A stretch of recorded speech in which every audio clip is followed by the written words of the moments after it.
So, welcome back to this class where we were talking about the production of ammonia in an industrial scale, taking the help of some catalyst which is iron based catalyst. So, this particular catalyst which is the iron catalyst which can be obtained from iron powder also. So, if we can have some very good quality of iron powder, and that iron powder can be obtained from the high purity magnetite. Magnetite, we all know that this is the typical ore of iron, where hematite is one of the ore which is Fe2O3 and magnetite is also Fe3O4. So, these are spinel type of oxides. So, these spinel type of oxides of iron can be useful for the production of iron powder.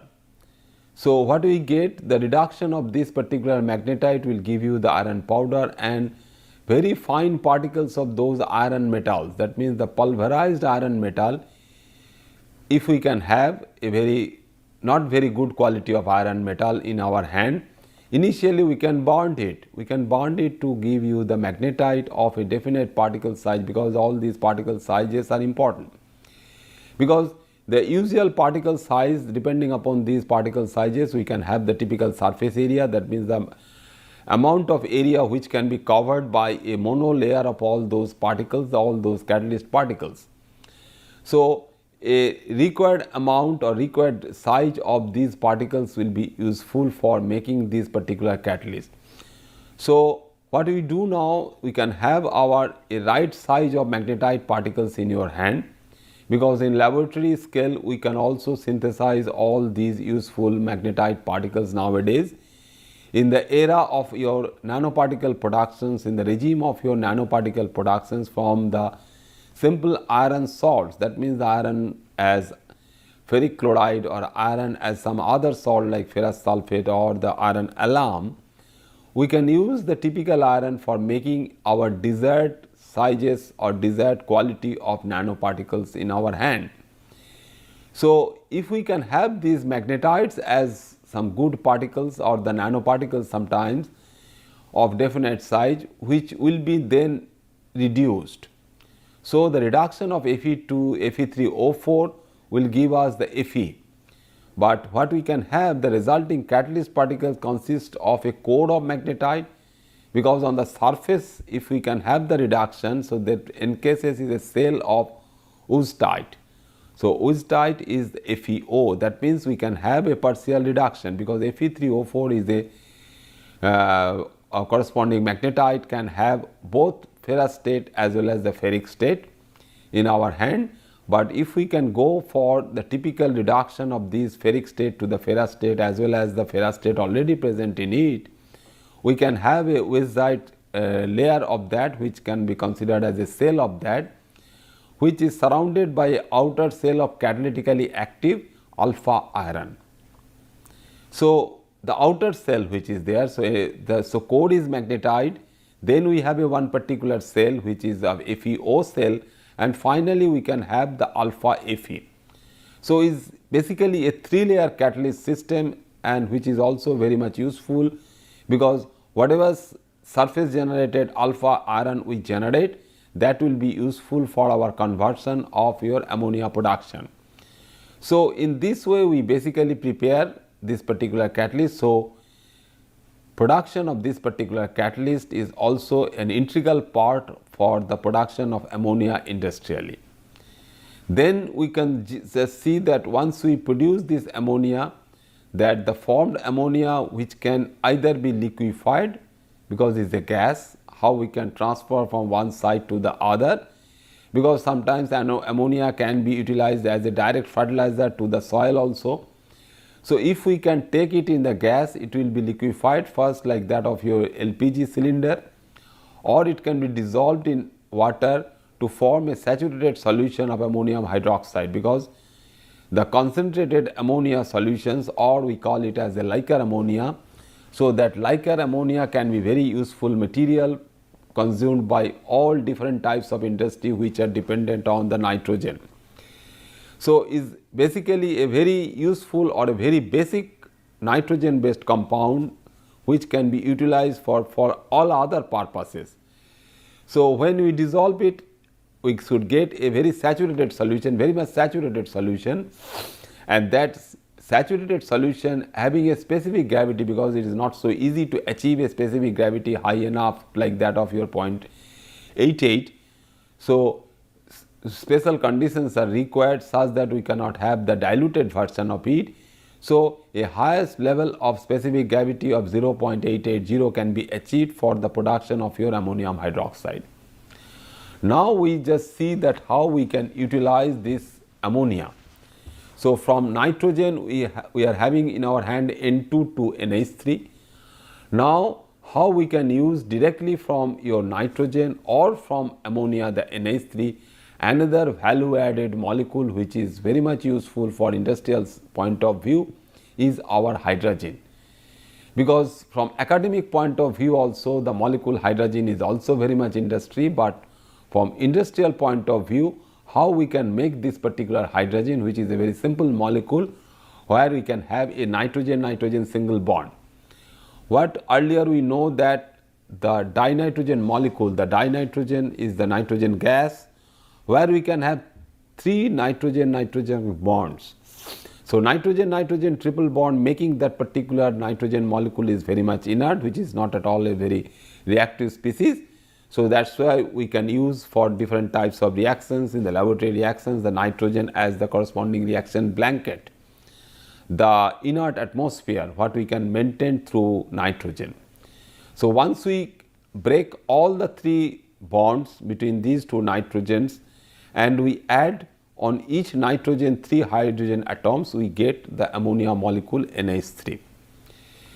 And before that, that means if we can go for a stepwise reduction, that means addition of 2 nitrogen each on the nitrogen molecule N2 molecule, because we have seen earlier that is a typical 6 electron reduction process where 6 hydrogen atoms or hydrogen ions along with the 6 electrons are attached to the N2 molecule.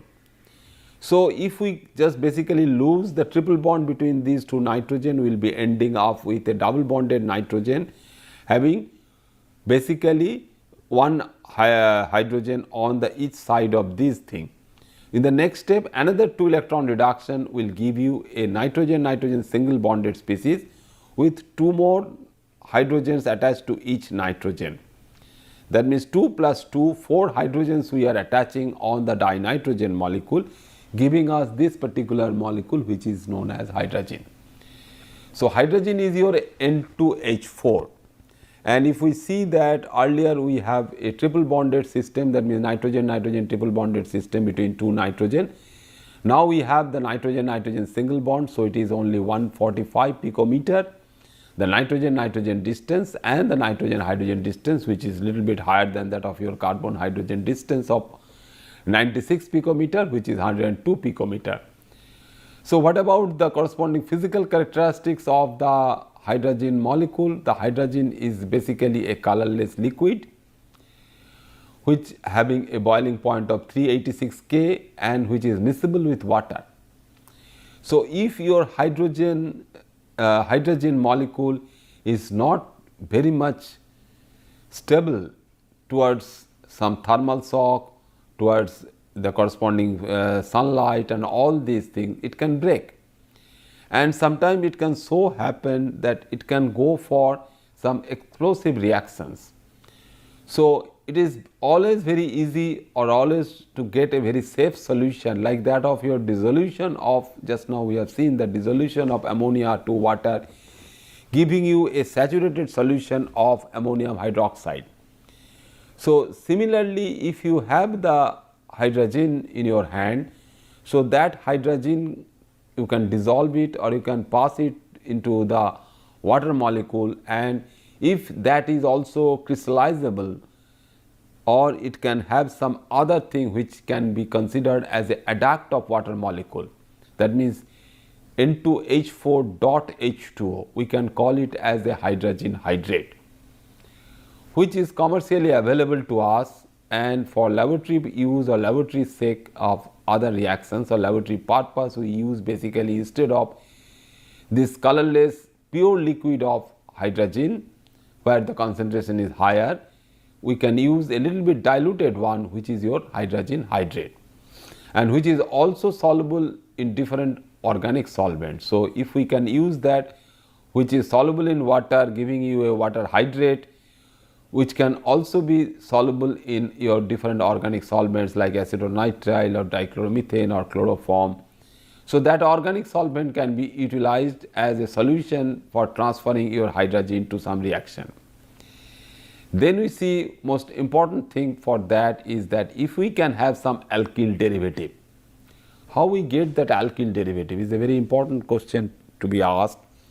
That once we can attach 3 hydrogen atoms to the nitrogen center or the nitrogen atom, we get an H3, which is nothing but your ammonia molecule. But if one of that hydrogen can be replaced by the alkyl group, which is typically an organic molecule like methyl, ethyl, propyl, butyl, etc. So, what we get that instead of your nitrogen hydrogen bond, we can have one of them as the nitrogen carbon bond, and that basically give us the corresponding alkyl derivative of ammonia, which can be considered as the alkyl amine. So, if one of the H is replaced by your methyl group, we get as the methylamine, which is CH3NH2. Similarly, if one of that is replaced by ethyl, we get ethylamine, ETNH2. So, these are organic liquids, unlike your ammonia, which is dissolved in water giving you ammonium hydroxide. So, that corresponding alkyl amines are useful for some other reactions. Similarly, the hydrogen, if that particular hydrogen which is having 4 nitrogen hydrogen bonds, which is N2H4. So, in place of one NH bond, if we go for one alkyl bond, one N-ethyl bond or N-methyl bond, we get the corresponding ethyl hydrogen or methyl hydrogen. So, these alkyl derivatives of hydrogen, which are very useful because which can be burned very quickly or very easily in a very small time of fueling, which can be used as rocket fuels when combined with nitrogen dioxide or the dimeric form of nitrogen dioxide NO2, which is nothing but your N2O4, which is also a oxidizing agent. So, in presence of some nitrogen based oxidizing agent, the alkyl derivative of hydrogen, because it can be controlled for its burning process, because when we can have the controlled burning process, that particular material can be utilized as fuel. Otherwise, if it is uncontrolled, we call it as combustion. Hydrogen burning compared to that alkyl hydrogen burning is therefore a typical combustion reaction, immediately decomposes, producing your corresponding water molecule based on the hydrogen and the nitrogen oxides from the nitrogen part. And also this particular hydrogen molecule is useful for agricultural and plastic industries, and sometimes it is also used in the removal of oxygen from industrial water boilers to minimize the corrosion. Is O2, so this oxygen is O2. This is not O dash, is O2 from industrial water boilers. So, water boilers should have less amount of dissolved oxygen, because that dissolved oxygen can be useful at a very high temperature for attacking the material of those boilers. If the material of that boiler is coming from your steel material or any other metallic sheets like iron sheets, so that iron at high temperature can be corroded for making your iron oxides. So, all the time we should have some idea that we should minimize that particular oxygen for the industrial water boiler. So, hydrogen can be useful for that particular purpose, because that hydrogen can take up that O2 to destroy it from the dissolved condition in the industrial water boilers. So, making hydrogen industrially is a typical task. Therefore, how we can think of that, how we can make hydrogen.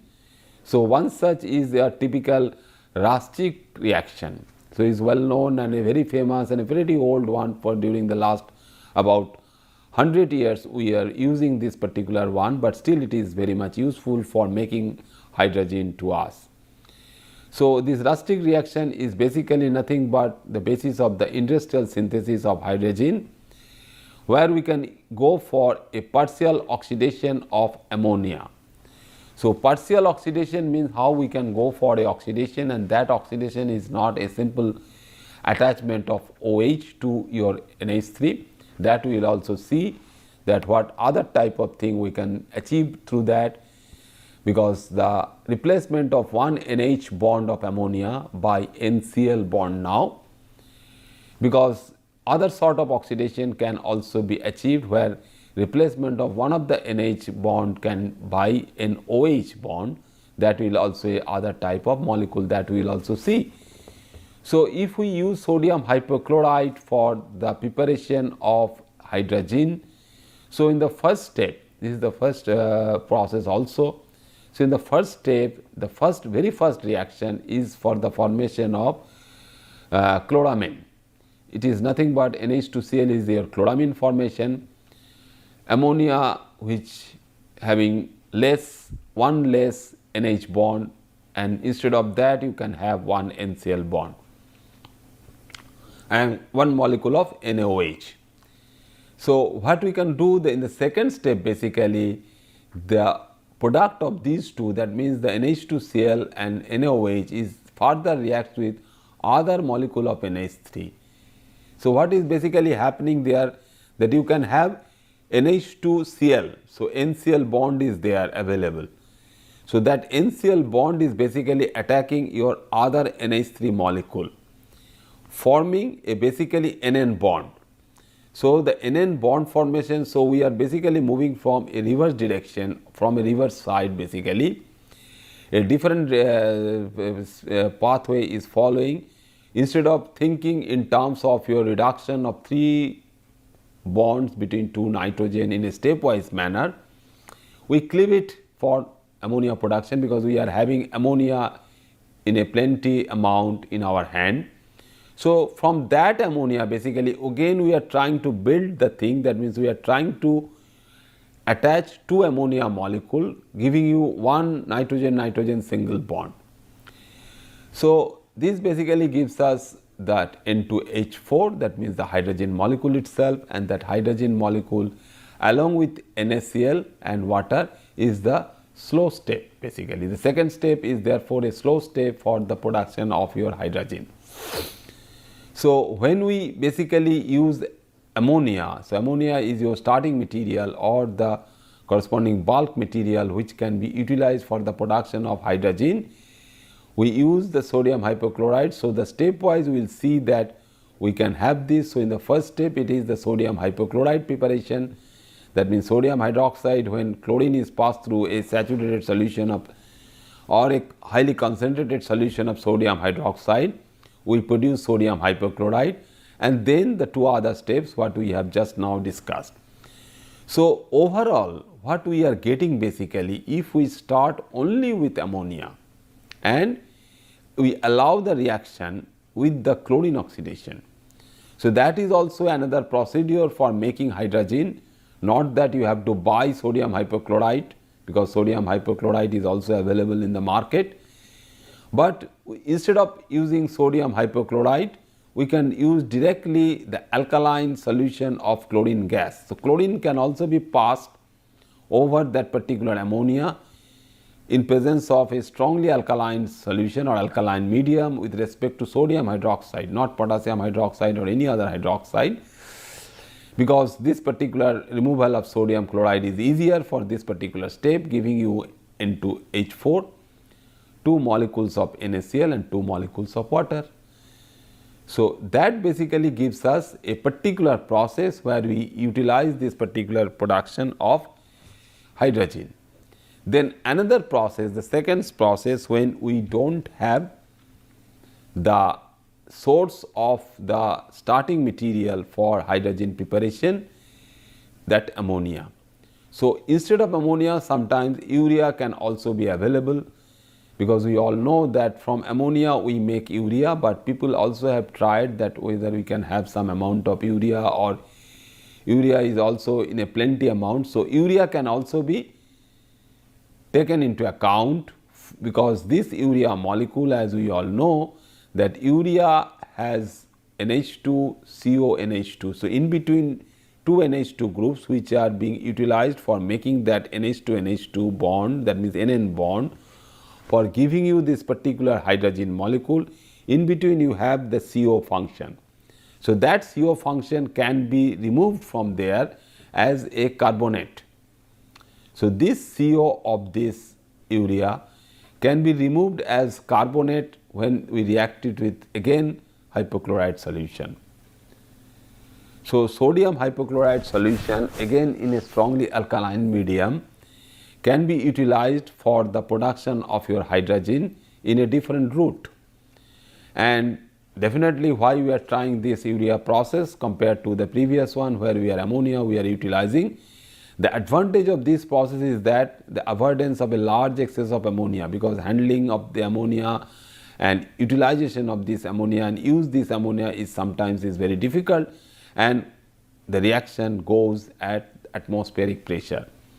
There is no need to go for a higher pressure for this particular reaction. So, the cost effectiveness in terms of maintaining the pressure of the industrial scale is important. So, we just go for one step to the other, that means we can use ammonia, and the second procedure we can use urea for the production of your hydrogen. Then we see another interesting process. We are just basically talking about three processes for the production of this thing, which is Bayer process. Bayer, we know that the Bayer AG, the German major, the German industry, which they can have some their own ideas. So, sometimes what we can have initially when they produce it, they produce basically through their patented knowledge or patented procedure. So, neither they are going through ammonia path or they are going through the corresponding urea path. They are going in some different way, but utilization of ammonia again, but through some other modification. So, in this particular case, oxidation of ammonia with sodium hypochlorite is achieved in presence of a ketone. Which are those ketones? We can use acetone or we can use the methyl-ethyl ketone. So, what are the function of this particular ketone basically? Because the reaction, what we know already, that sodium hypochlorite when react with ammonia giving you the hydrogen.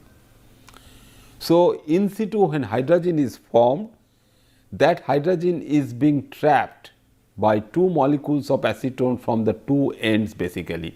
As we all know that if we have free NH2 function and if the ketone is available, so that NH2 and the ketone or the aldehyde can react, and that reaction basically give us the formation of the C bases or the imine formation or the imine bond formation, which is achieved through the formation of C double bond N.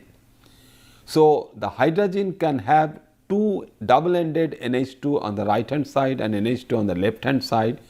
So, if two acetone molecules approach this hydrogen from the two ends, one from the left and another from the left, we get basically two imine bond formation. So, basically is a diimide formation, that means diimine formation rather, diimine formation on the hydrogen backbone. So, basically that is being achieved for this particular reaction. So, acetone on the left and acetone on the right on the produced hydrogen, which is bonded by NN.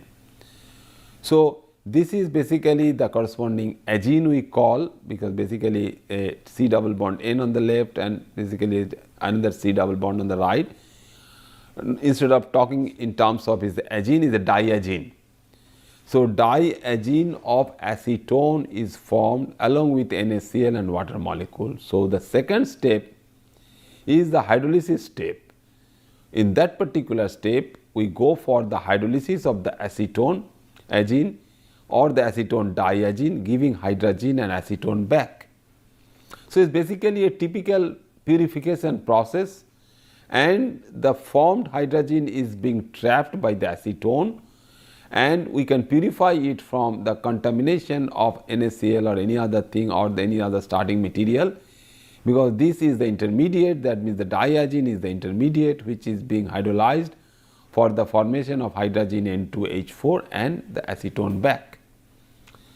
So, this is therefore the particular process, and lastly we will see that whether we can utilize this particular oxidation process, that means the hypochlorite, basically the business of the hypochlorite or direct use of chlorine, whether we can utilize hydrogen peroxide. So far we are talking so much about this hydrogen peroxide business.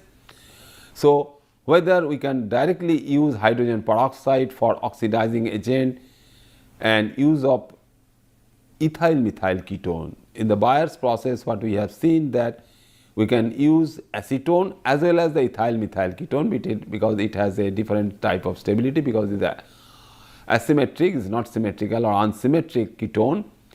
So, the same thing is formed, but instead of forming sodium chloride, because hypochlorite was there, NaOCl was there, and OCl minus is your oxidizing part, which is oxidizing your NH3 to hydrogen formation. Here hydrogen peroxide is giving you water molecule and showing this corresponding oxidation reaction for the formation of your diazine of ethyl methyl ketone.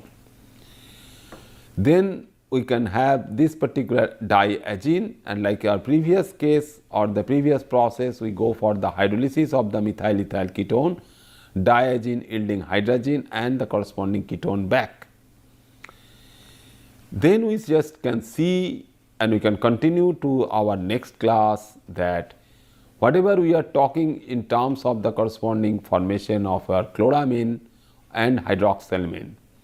So, chloramine is nothing but we have seen just now in our previous class that we can have the ammonia, which is a pyramidal molecule, the nitrogen hydrogen as well as the corresponding nitrogen chlorine thing. When we have the ammonia molecule, all three are same type of bond, that means H-N-H bond, which is 107 degree, but when one is substituted by Cl, you can have a different bond angle. You see that Cl-N-H bond is little bit shorter, which is 103 degree. And this particular chloramine formation, which is also very much useful for making other thing, that means one very important molecule for that is that 1,1-dimethyl hydrogen preparation. So, 1,1-dimethyl hydrogen preparation is also very much useful. How we can get it? Because we have seen already that I told you earlier also that if you have one of the NH bond is replaced by methyl function, we get is methylamine. When the second one is replaced, we get dimethylamine. When third one is replaced, we get trimethylamine. So, at the step where we substitute two of the NH bonds by methyl group, we will get the dimethylamine.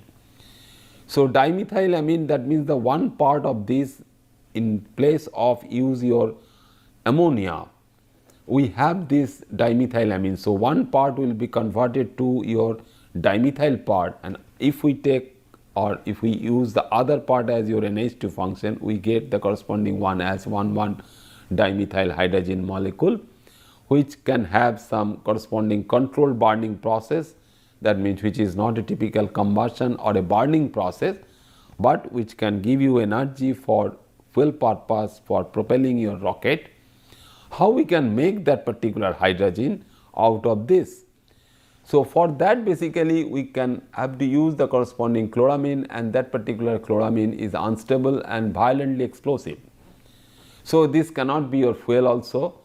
So, chloramine is highly explosive. When it is highly explosive, we have to handle it in a very regular manner and very controlled manner, and we should pay respect to this particular chemical because it is highly explosive. And therefore, it is usually handled in a very dilute solution, because when things are very much concentrated, the corresponding risk for explosion is bigger and bigger or higher and higher, that it explodes very fast when the concentration is very high and is reaching some concentration which is corresponding concentration basically control the explosion. So, dilute solutions, where we can dilute it by use of water, as we have seen in case of hydrogen also for making hydrogen hydrate, and by diluting it with ether. So, next day what we can see that the making of this chloramine and its use basically, as well as your corresponding hydroxylamine formation, because one of the roots for hydroxylamine, which is nothing but instead of NH2Cl we can have NH2OH, and that we will see in our next class in detail, that we can handle it as a salt or as aqueous solution through some process where we can oxidize the thing from nitric oxide. So, we can have some nitrogen oxides now. So, these nitrogen oxides are also very much useful, and in some other indirect pathway like that of our making your chloramine. So, this particular one, that we can use it directly for the making of this particular chloramine, and this chloramine can be directly used for the production of some other useful molecules, and then we will see that how we can change this NCl bond to NOH to giving us hydroxylamine, because those hydroxylamine molecules are also very much important and also interesting. Thank you very much.